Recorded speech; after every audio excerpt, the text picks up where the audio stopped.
رمضان رمضان رمضان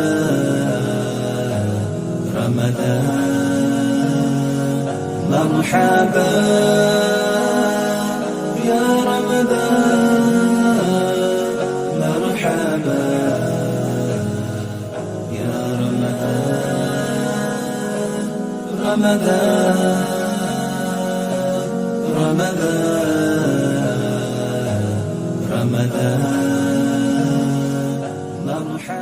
الحمدللہ والصلاة والسلام علی رسول اللہ اما بعد قال النبی صلی اللہ علیہ وسلم بادروا بالاعمال فتنا كقطاع اللیل المظلم وفی روایت یا باغی الخیر اقبل ویا باغی الشر اقصر۔ محترم سامعین و ناظرین، آج کے درس میں جو پیغام لے کر ہم آپ کے سامنے حاضر ہوئے ہیں وہ یہ ہے کہ روزے کے ساتھ گہرا تعلق ہے ایک عمل کا، اس کو آپ نوٹ کریں۔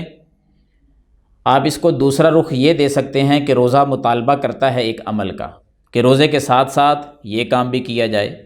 روزے کی ایک ڈیمانڈ ہے، ہمیں چاہیے کہ ہم روزے کے اس مطالبے کو، روزے کی ڈیمانڈ کو پورا کریں، اور اس عمل کو جس کا گہرا تعلق ہے روزے کے ساتھ ہم اس کو اپنی زندگی کا حصہ بنا لیں۔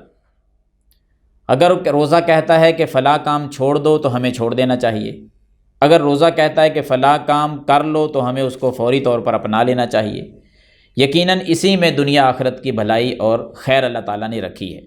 برکتوں والا، رحمتوں والا مہینہ جب ہمارے پاس آ رہا ہے اور ہم اس کو اپنا چکے ہیں، روزہ رکھ رہے ہیں، تو پھر ان اعمال کو بھی ساتھ ساتھ لے کر چلنا چاہیے تاکہ ہماری زندگی میں اور زندگی کے بعد اللہ تعالیٰ چار چاند لگا دے۔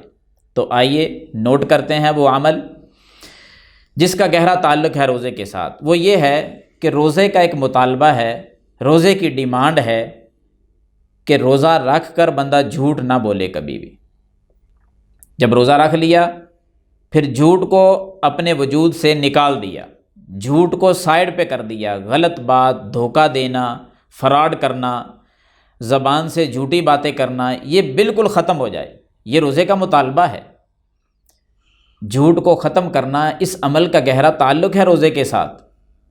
آپ دلیل کا مطالبہ کریں گے تو دلیل نوٹ فرما لیں۔ صحیح البخاری کی حدیث نمبر 925 ہے۔ سیدنا ابو ہریرہ رضی اللہ تعالیٰ عنہ فرماتے ہیں، نبی مکرم صلی اللہ علیہ وسلم نے فرمایا، من لم یدع قول الزور والعمل بہ، کہ جس بندے نے جھوٹ بولنا نہ چھوڑا، جھوٹی باتوں پر عمل کرنا نہ چھوڑا، ساتھ ساتھ اس نے روزہ بھی رکھا ہوا ہے اور پھر بھی وہ یہ کام نہیں چھوڑتا، تو فلیس للہ حاجۃ فی ان یدع طعامہ وشرابہ، تو اللہ تعالیٰ کو اس بندے کے بھوکا رہنے کی، اس بندے کے پیاسا رہنے کی کوئی ضرورت نہیں ہے۔ دوبارہ غور کریں، بندے نے بھوک اور پیاس کو برداشت کیا ہوا ہے، کب سے روزہ رکھا ہے، کتنا ٹائم گزر گیا ہے، کب تک ہم اس روزے کی حالت میں رہیں گے۔ اللہ تعالیٰ فرماتے ہیں کہ روزہ رکھ کر، بھوک اور پیاس برداشت کر کے اگر جھوٹ بولنا نہیں چھوڑا، جھوٹ پر عمل کرنا نہیں چھوڑا، تو اللہ کو تمہاری اس بھوک اور پیاس کی کوئی ضرورت نہیں ہے۔ بھوک اور پیاس کی قدر و قیمت اللہ کے ہاں تب ہے جب جھوٹ کو اپنے وجود سے نکال دیں۔ روزے کا مطالبہ ہے نا، روزے کی ڈیمانڈ ہے نا، روزے کا پھر ایک روزے کے ساتھ گہرا تعلق ہے اس عمل کا کہ جھوٹ بندے کی زبان پر نہیں آنا چاہیے، ہمیشہ سچی باتیں زبان سے جاری رہیں۔ یہی مطالبہ ہے۔ وَيُنَادِي مُنَادٍ، ایک اعلان کرنے والا اعلان شروع میں کر چکا ہے۔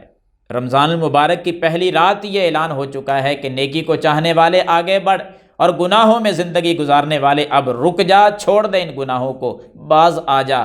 اب ہمارے لیے کیا حکم ہے؟ جھوٹ بولتے تھے، جھوٹ بولنے سے اب رک جائیں۔ سچائی سے ہم بہت قدم پیچھے رکھتے تھے، سچائی میں آگے بڑھ جانا چاہیے، گناہ سے رک جانا چاہیے، جھوٹ بولنے سے باز آ جانا چاہیے، سچائی کو اپنا لینا چاہیے۔ یہ عمل کتنا قیمتی ہے، یاد رکھنا۔ یہ جو جھوٹ ہے نا، یہ تو روزے کے ساتھ میں ذکر کر رہا ہوں نا، گہرا تعلق ہے کہ جھوٹ نہیں بولنا چاہیے۔ عام حالات میں بھی جھوٹ نہیں بولنا چاہیے۔ روزہ ٹریننگ ہے، ماہ رمضان ایک ٹریننگ کا مہینہ ہے، پورا مہینہ ہم جھوٹ نہیں بولیں گے۔ اللہ تعالیٰ باقی 11 مہینے جو ہے ہمیں ہماری زبان پر سچائی کو جاری کر دے گا، اور جھوٹ بولنے کی اللہ کبھی توفیق نہیں دے گا، بچا لے گا اللہ تعالیٰ جھوٹ سے، اگر ہم پوری طرح ٹریننگ میں کامیاب ہو گئے۔ ہونا بھی چاہیے، کوشش بھی کرنی چاہیے، کیونکہ جھوٹ تو یہ ایسا برا گناہ ہے، ایسا بڑا اور کبیرہ گناہ ہے کہ عام حالات میں بھی بولنے کی اجازت نہیں۔ عام حالات میں رہے، اس کو تو مذاق کے اندر بولنے کی اجازت بھی شریعت نے نہیں دی کہ مذاق میں کوئی جھوٹ بولتا رہے۔ پتہ کتنا بڑا گناہ ہے جھوٹ بولنا، کس قدر یہ کبیرہ عمل ہے۔ اللہ تعالیٰ نے قرآن مجید میں جھوٹ بولنے والے پہ لعنت فرمائی ہے کہ جھوٹوں پہ اللہ کی لعنت ہے۔ اس سے بڑی اور سزا کیا ہوگی کہ اللہ کی لعنت ہے جھوٹ بولنے والا۔ عام حالات میں کوئی جھوٹ بولے، روزہ رکھ کر کوئی جھوٹ بولے تو اللہ کو کیا ضرورت ہے ایسے بندے کے بھوک اور پیاس کی، کہ جو روزہ رکھ کر بھوک پیاس برداشت کر کے بھی جھوٹی باتیں کرنے سے باز نہیں آتا۔ رب کو کیا ضرورت ہے ایسے بندے کے بھوکے اور پیاسے رہنے کی۔ قدر و قیمت اگر ہے بھوک اور پیاس کی تو سچائی کو اپنا کر۔ یاد رکھنا یہ اتنا بڑا گناہ ہے، اتنا کبیرہ گناہ ہے کہ آپ صلی اللہ علیہ وسلم پر اللہ نے قرآن مجید نازل کر کے فرمایا ہے کہ جو بندہ جھوٹ بولتا ہے نا وہ ہدایت پر نہیں ہو سکتا۔ اللہ تعالیٰ فرماتے ہیں کہ ان اللہ لا یہدی من ہوا مسرف کذاب، جو حد سے بڑھنے والا ہے، جھوٹ بولنے والا ہے، اللہ اس کو ہدایت ہی نہیں دیتا۔ جب اللہ اس کو ہدایت نہیں دیتا، جھوٹ کی وجہ سے، زیادتیوں کی وجہ سے وہ روزہ رکھ کر جھوٹی باتیں کرے تو اس کو کیا اجر ملے گا؟ کوئی اجر نہیں ملے گا۔ جھوٹ بولنے والے بندے کا اللہ کے قرآن کی آیات پر ایمان بھی نہیں ہوتا۔ اتنا بڑا یہ عمل ہے، اتنی بڑی یہ کبیرہ گناہ ہے، اتنا بڑا یہ کہ اللہ کے قرآن پر ایمان نہیں رہتا۔ اللہ تعالیٰ قرآن میں یہ فرماتے ہیں کہ انما یفتری الکذب الذین لا یؤمنون بآیات اللہ وَأُولَئِکَ هُمُ الْکاذِبُونَ۔ اللہ فرماتے ہیں کہ جو جھوٹ بولنے والے ہیں نا وہی لوگ ہیں کہ جن کا اللہ کی آیات پر ایمان ہی نہیں ہوتا، یہی جھوٹے ہیں۔ اب دیکھیں جھوٹ بولنے والے بندے کا اللہ کے قرآن کی آیات پر ایمان نہیں ہوتا تو کیا سمجھتے ہیں کہ ہم جھوٹ بھی بولتے جائیں، ایماندار بھی رہیں، روزہ رکھ کر بھی جھوٹ بولیں اور روزے کا پھر اجر بھی ملے؟ نہیں، روزہ ڈیمانڈ کرتا ہے جھوٹ کو نکال دو اپنے وجود سے، وگرنہ تمہارا ایمان اللہ کے قرآن پہ نہیں رہے گا، تم راہ راست پہ نہیں آ سکو گے، ہدایت کا راستہ تمہیں نصیب نہیں ہوگا۔ یہ اتنا قبیح عمل ہے، اتنا برا عمل ہے جھوٹ بولنا۔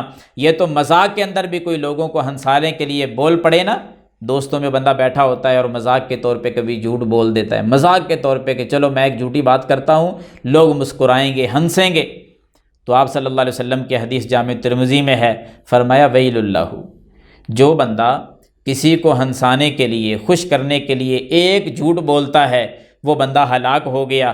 ویل اللہ، تباہی ہے اس بندے کے لیے، ویل اللہ، اس بندے کے لیے تو جہنم کی ایک وادی ہے جس کا نام ویل ہے، وہ بندہ تو ویل جہنم کی وادی میں چلا گیا۔ مذاق کے طور پہ اگر جھوٹ بولا ہنسانے کے لیے تو وہ بندہ 3 مرتبہ نبی علیہ السلام نے فرمایا وہ ہلاک ہو گیا۔ تو روزہ رکھ کر جھوٹ بولے تو اس کے بھوک اور پیاس کی اللہ کے ہاں کیا قدر و قیمت؟ کوئی قدر و قیمت نہیں۔ اللہ کو ایسے بندے کے بھوکے پیاسے رہنے کی کوئی ضرورت نہیں جو روزہ رکھ کر بھی جھوٹ نہیں چھوڑتا۔ اس لیے روزہ رکھ کر ہمیں یہ سیکھ لینا چاہیے کہ جھوٹی بات نہ کریں، ہم سچائی کو اپنا لیں، اور اگر ہم نے روزے کی اس بات کو مان لیا، روزے کے ساتھ اس عمل کے گہرے تعلق کو اپنی زندگی کا حصہ بنا لیا، روزے کی ڈیمانڈ کو اگر ہم نے پورا کر دیا، تو یاد رکھنا پتہ نتیجہ کیا ہے؟ نتیجہ بھی نوٹ کر لو، صرف ایک حدیث پیش کرتا ہوں نتیجے پر جو میرے اور آپ کے ایمان کو تازگی بخشے گی۔ آپ صلی اللہ علیہ وسلم کی یہ حدیث سنن نبی داود کے اندر ہے۔ آقا فرماتے ہیں کہ جس بندے نے مذاق کے اندر جھوٹ بولنا چھوڑ دیا، حقیقت میں تو بولنا ہی نہیں ہے نا، مذاق میں جھوٹ بولنے لگا تھا کہ لوگ ہنسیں گے، مسکرائیں گے، مذاق کے طور پہ جھوٹ بولنے لگا، پھر پیغمبر علیہ السلام کی حدیث یاد آ گئی کہ ہلاکت ہے اس بندے کے لیے جو مذاق میں جھوٹ بولتا ہے۔ مذاق میں جھوٹ بولنا اس نے چھوڑ دیا، نتیجہ سن لیں۔ آقا فرماتے ہیں انا زعیم ببیت فی وسط الجنت لمن ترک الکذب وان کان مازحا، کہ جس بندے نے مذاق کے اندر بھی جھوٹ بولنا چھوڑ دیا، آقا فرماتے ہیں میں ضمانت دیتا ہوں، میں گارنٹی دیتا ہوں کہ عرش عظیم کا مالک اس بندے کو اپنی جنت کے درمیان میں محل عطا فرمائے گا۔ جنت کے درمیان میں اگر محل چاہتے ہیں تو روزے کی ڈیمانڈ کو پورا کر لیں۔ جنت کے درمیان میں محل کی اگر ضرورت ہے ہمیں، اور یقیناً ہمیں ضرورت ہے، گارنٹی نبی علیہ الصلاۃ والسلام دے رہے ہیں، تو پھر ہمیں چاہیے کہ اس عمل کو جس کا تعلق روزے کے ساتھ بڑا گہرا ہے کہ روزہ رکھ کر جھوٹ نہیں بولنا، اپنے وجود سے جھوٹ کو نکال دیں، سچائی کو اپنا لیں، تو انشاءاللہ ثم انشاءاللہ ہمارا ایمان قرآن پر بھی ہوگا، ہم ہدایت یافتہ بھی کہلائے جائیں گے۔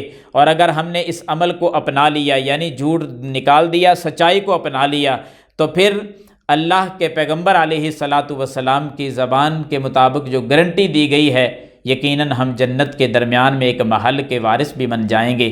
اللہ تعالیٰ مجھے اور آپ کو روزے کی اس ڈیمانڈ اور مطالبے کو پورا کرنے کی توفیق عطا فرمائے، آمین یا رب العالمین۔